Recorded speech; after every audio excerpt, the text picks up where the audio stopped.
coup d'État du 16 septembre et la paralysie des activités économiques et administratives ont coûté cher au Burkina Faso. La question a été largement abordée en Conseil des ministres extraordinaire tenu ce lundi.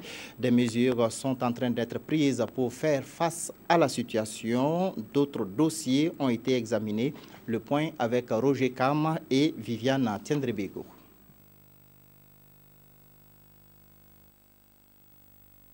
Ce 28 septembre, les membres du gouvernement se sont principalement attelés à prendre des mesures pour faire face aux conséquences économiques du coup d'État du Conseil national pour la démocratie. Ce coup d'État a engendré un arrêt total des activités aussi bien au niveau du secteur public que du secteur privé et pendant une dizaine de jours. Et du point de vue des finances publiques également, il y a eu un impact puisque le Trésor, la douane, les impôts n'ont pas travaillé.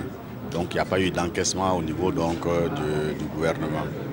Et en ce qui concerne également les dépenses, nous nous attendons à un impact puisqu'il y a des dépenses qui ne sont pas prévues et auxquelles le gouvernement de transition va devoir faire face, notamment toutes les dépenses liées aux décès qui ont eu lieu, liées aux blessés et peut-être aussi liées à certains aspects sécuritaires qu'il va falloir prendre en compte. La situation sécuritaire du pays n'a pas été occultée avec les difficultés que rencontre le désarmement du RSP. Et on est en train de voir dans quelle mesure, à travers le dialogue, les discussions, on peut trouver une solution à quelques difficultés que nous connaissons là-bas. L'aspect poursuite judiciaire des auteurs et complices du coup d'État suit son cours.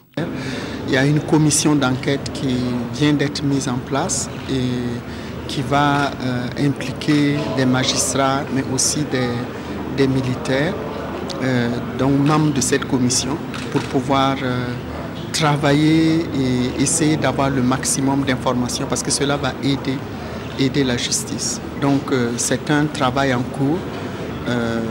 On a donné 1 mois à cette commission d'enquête, mais ça peut être moins. C'est sur la base d'indices clairs qu'on peut se permettre de dire qu'on doit geler les avoirs. Donc ça, ce sont des données et moi, je n'ai pas à révéler ces données-là maintenant. La situation des athlètes qui ont pris part aux Jeux africains de Brazzaville a également fait l'objet d'échanges au cours du Conseil des ministres. Les 105 qui sont restés étaient allés par vol spécial et le transporteur que nous avons contacté nous a finalement dit que compte tenu de la crise, il ne pouvait pas ramener nos athlètes au pays. Un groupe d'athlètes devrait en principe regagner Ouagadougou ce soir.